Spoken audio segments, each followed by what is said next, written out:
नमस्ते मेरे प्यारे साथियों।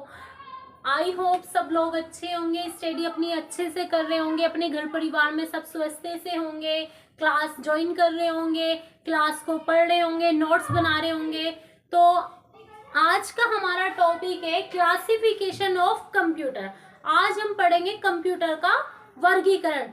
तो कंप्यूटर का वर्गीकरण हम पढ़ेंगे, कितने भागों में बांटा गया है कंप्यूटर का वर्गीकरण, और कंप्यूटर के भाग को कितने टाइप में दिया गया है। मिनी कंप्यूटर क्या होता है, माइक्रो कंप्यूटर क्या होता है, एनालॉग कंप्यूटर क्या होता है, आज हम इसके बारे में डिस्कस करेंगे।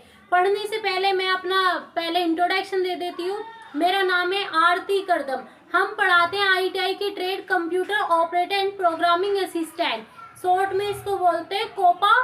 ठीक है, ये एक ITI की ट्रेड होती है कोपा। तो कंप्यूटर वैसे स्पेशली कोपा का नहीं है, ये तो आप गवर्नमेंट CHSL एग्जाम हो, चाहे आपके SI एग्जाम हो, तो ये कंप्यूटर तो हर चीज में दिया रहता है। 9th का बच्चा हो, 10th का बच्चा, 11th का बच्चा हो या 12th का बच्चा हो, हर सब्जेक्ट हमारा सब्जेक्ट हर क्लासेस में आता है। तो कंप्यूटर सिर्फ एक ITI कोपा का ही नहीं है। ठीक है, वैसे हम ITI की कोपा ट्रेड पढ़ाते हैं, computer operator and programming assistant, लेकिन आज का टॉपिक सभी के लिए है। तो हम पढ़ेंगे क्लासिफिकेशन ऑफ कंप्यूटर, कंप्यूटर का वर्गीकरण। तो देखते हैं, बेस्ड ऑन साइज, तो कंप्यूटर का आकार के आधार पे, कंप्यूटर के आकार के आधार पे, एंड बेस्ड ऑन वर्क, कार्य के आधार पे, एंड बेस्ड ऑन पर्पस, उद्देश्य के आधार पे। जो आकार है, बेस्ड ऑन आकार, वो 4 भागों में दिए गए हैं। Mini computer, main frame computer, micro computer and super computer. तो हम इनके बारे में पहले पढ़ते हैं, देन उसके बाद हम दोनों टॉपिक के बारे में पढ़ेंगे। तो हमारे जो माइक्रो कंप्यूटर है वो कैसे होते हैं, तो हमारे माइक्रो कंप्यूटर को, ये माइक्रो कंप्यूटर ये एक बहुत छोटे आकार के होते हैं। इनको आप ब्रीफ केस में भी लेके जा सकते हैं। अगर आप ट्रेवलिंग करने जा रहे हैं तो आप इसको अपने साथ में लेके जा सकते हैं। आप एक डेस्क से दूसरी डेस्क पे इसको रख सकते हैं। आप जैसे कि बच्चे ऑनलाइन एग्जाम देते हैं, जो बच्चे वीडियो देख रहे हैं, तो जिन्होंने ऑनलाइन एग्जाम दिए हो उन्हें पता होगा, आपकी लैब में भी रखे रहते हैं। तो वो होता है हमारे पर्सनल कंप्यूटर, PC, जिनको शॉर्ट में बोलते हैं PC, पर्सनल कंप्यूटर। ठीक है, इनका कार्य शिक्षा में, व्यवसाय में, स्वास्थ्य में, बैंक में होता है, ऑनलाइन एग्जाम में भी होता है। तो ये माइक्रो कंप्यूटर है, इनको पर्सनल कंप्यूटर कहा जाता है। इसके कुछ टाइप है, टाइप जैसे डेस्कटॉप कंप्यूटर, माइक्रो कंप्यूटर को डेस्कटॉप कंप्यूटर भी कहा जाता है। आपने देखे होंगे ऑनलाइन जब एग्जाम देने जाते तो वो हमारे डेस्कटॉप कंप्यूटर होते हैं, हमारे लैब में भी रखे होते हैं। मॉनिटर, माउस, कीबोर्ड, ये हमारे डेस्कटॉप कंप्यूटर है। फिर आता है हमारा लैपटॉप। तो लैपटॉप को नोटबुक भी कहा जाता है, ये एक नोटबुक की तरह होता है लैपटॉप। ठीक है, फिर हमारा आता है पैमटॉप, एंड फिर आता है हमारा टैबलेट, ये भी काय में आते हैं, यानी हमारे माइक्रो कंप्यूटर के टाइप है। ठीक है, समझ में आया आपको माइक्रो कंप्यूटर। अब बात करते हैं मिनी कंप्यूटर की। आप डायग्राम देख लीजिए। मिनी कंप्यूटर माध्यम आकार के होते हैं, मिनी कंप्यूटर माध्यम आकार के होते हैं। ये माइक्रो कंप्यूटर से थोड़े बड़े होते हैं। ये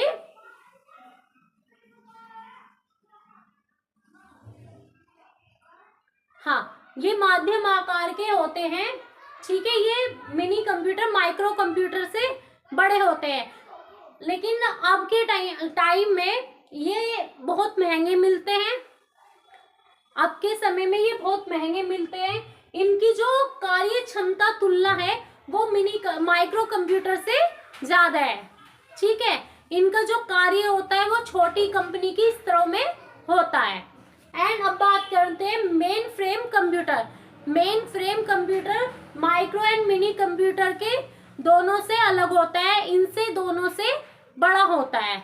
ठीक है, मेन फ्रेम कंप्यूटर का जो कार्य जहाँ यूज होता है, ये जैसे हमारी ऑनलाइन आप शॉपिंग करते हैं तो ये उनमें यूज होता है, जैसे हमारे Amazon में, फ्लिपकार्ट में मेन फ्रेम कंप्यूटर का जो यूज है वो हमारा ऑनलाइन चीजों में होता है, मिनी माइक्रो फ्रेम कंप्यूटर। ठीक है, ये कंप्यूटर आकार, कार्य क्षमता और कीमत में मिनी तथा माइक्रो कंप्यूटर से अधिक बड़े होते हैं। बड़ी कंपनियों तथा बैंकों या सरकारी विभागों में केंद्रीय कंप्यूटर के रूप में इनका प्रयोग होता है। ठीक है, एंड बात करते हैं सुपर कंप्यूटर की। आप पहले तीनों रिवाइज कर लीजिए। माइक्रो कंप्यूटर को पर्सनल कंप्यूटर कहते हैं, मिनी कंप्यूटर माइक्रो कंप्यूटर से बड़ा होता है। ठीक है, एंड मेन फ्रेम कंप्यूटर, इस पे अमेजोन फ्लिपकार्ट का कार्य होता है। एंड सुपर कंप्यूटर, तो अब हम पढ़ेंगे सुपर कंप्यूटर। सुपर कंप्यूटर में जो हमारा कार्य देखा जाता है, जैसे मौसम की भविष्यवाणी, ये वैज्ञानिक हमारे होते हैं वो यूज करते हैं हमारा सुपर कंप्यूटर। तो सुपर कंप्यूटर में हम जैसे मौसम का, हमें तापमान देखना है, ये चीजें देखनी है, वो काय में देखते हैं हम सुपर कंप्यूटर में। ये हाई लेवल के होते हैं। ठीक है, हाई लेवल एनिमेशन होते हैं। ये अंतरिक्ष को यात्रा भेजने के लिए कार्य करते हैं। ठीक है, हमने माइक्रो बेस्ड ऑन साइज पढ़ लिया है। बेस्ड ऑन साइज में हमने पढ़ा है micro computer, mini computer and mainframe computer and super computer.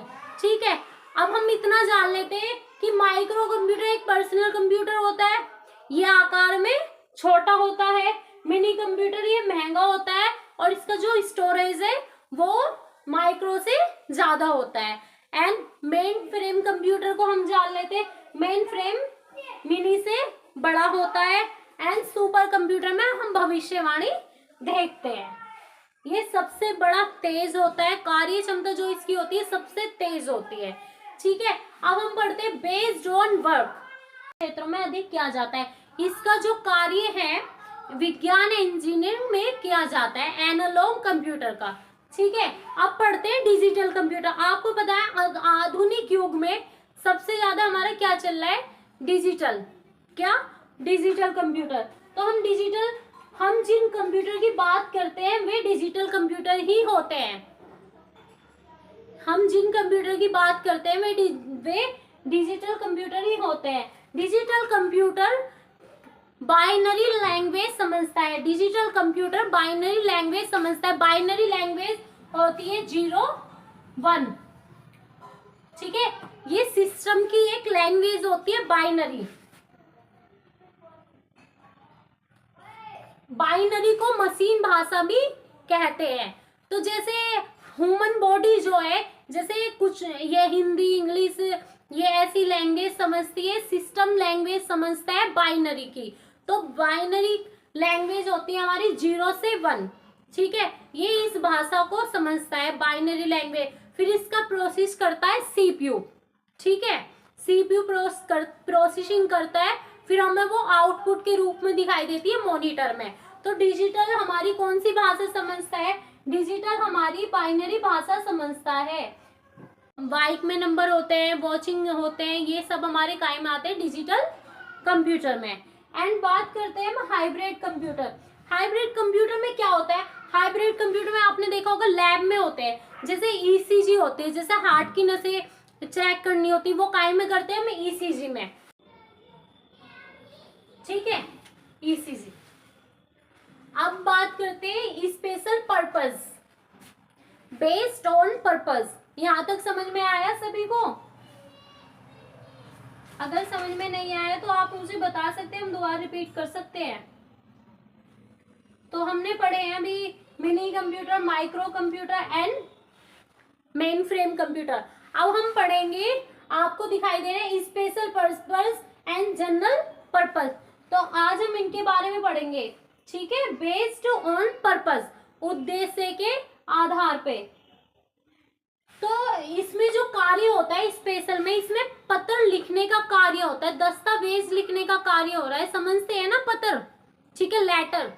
तो इसमें पत्र लिखने का कार्य होता है। इनके द्वारा दस्तावेज तैयार किए जाते हैं, उन्हें छापने, डाटाबेस बनाना है तथा पत्र तैयार करना, इसमें पत्र तैयार करना होता है।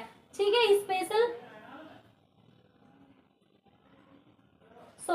जनरल पर्पस, जनरल पर्पस में हम लेटर तैयार करते हैं। ठीक है, दस्तावेज। एंड इसमें क्या होता है, ये हमारा जो होता है स्पेशल पर्पस, ये हमारा होता है अंतरिक्ष विज्ञान, मौसम, यातायात, कृषि विज्ञान, इंजीनियरिंग, सीपीयू। इसका जो कार्य होता है वो कृषि विज्ञान में, यातायात में, जैसे आप कहीं ट्रेवलिंग कर रहे हैं, आपको टिकट बुक करना है, तो वो किसके अंदर गिराता है, स्पेशल पर्पस। तो ये बेस्ड ऑन पर्पस, उद्देश्य के आकार पे होता है, ठीक है। कृषि के आधार पे भी होता है, कृषि के उसमें भी आता है ये, अंतरिक्ष में भी आता है ये, एंड यातायात में भी आता है ये, ठीक है। इंजीनियरिंग भी होते हैं। और जो इसके सीपीयू होता है उसकी जो गति होती है वो तीव्र होती है, फास्ट होती है, ठीक है। देख लीजिए एक बार।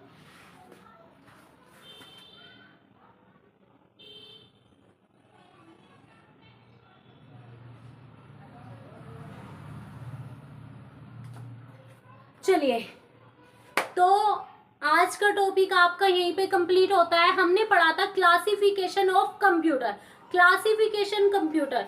तो कंप्यूटर का वर्गीकरण, तो कंप्यूटर को कितने भागों में बांटा गया है, आकार के आधार पे, ठीक है, आकार के आधार पे, उद्देश्य के आधार पे, कार्य के आधार पे, ठीक है। आकार के आधार पे बेस्ड ऑन साइज में 3-4 आते हैं हमारे, micro computer, mini computer and mainframe computer, super computer. And based on work, analogue computer, digital computer and hybrid computer. मैंने आपको बताया एनालॉग कंप्यूटर के अंदर क्या होता है, डिजिटल कंप्यूटर में क्या होता है, ये कौन सी भाषा समझता है, एंड हाइब्रिड कंप्यूटर, ईसीजी, ठीक है, इसमें होती है ईसीजी, ठीक है, ECG test. And based on purpose, तो स्पेशल पर्पस मैंने बताया कि इंजीनियर ज्यादा यूज करते हैं, अंतरिक्ष में ये यूज होता है, ठीक है, यातायात में ये यूज होता है, जैसे रेल में आप टिकट कराते हैं, प्लेन में। एंड जनरल पर्पस, इसमें हमारे दस्तावेज बनते हैं, लेटर तैयार होते हैं, ठीक है।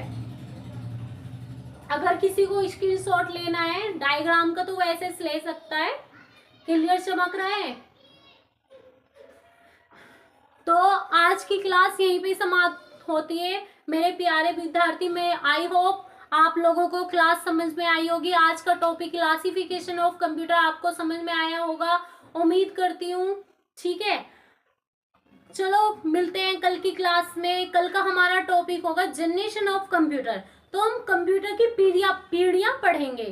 तो मिलते हैं कल की क्लास में। आरती गर्दम के साथ बने रहिए, कंप्यूटर की क्लास ज्वाइन करते रहिए और मेरे चैनल को सब्सक्राइब करें। जो बच्चे नए जुड़े हैं चैनल को सब्सक्राइब करें, लाइक करें, शेयर करें, कमेंट करें, जिससे कि और बच्चों को भी हेल्प हो सके। किसी को कुछ समझ में नहीं आया तो आप मुझे कमेंट करके बता सकते हैं। तो मिलते हैं कल की क्लास में जनरेशन ऑफ कंप्यूटर के साथ। तो okay class, thank you so much, bye bye class, मिलते हैं।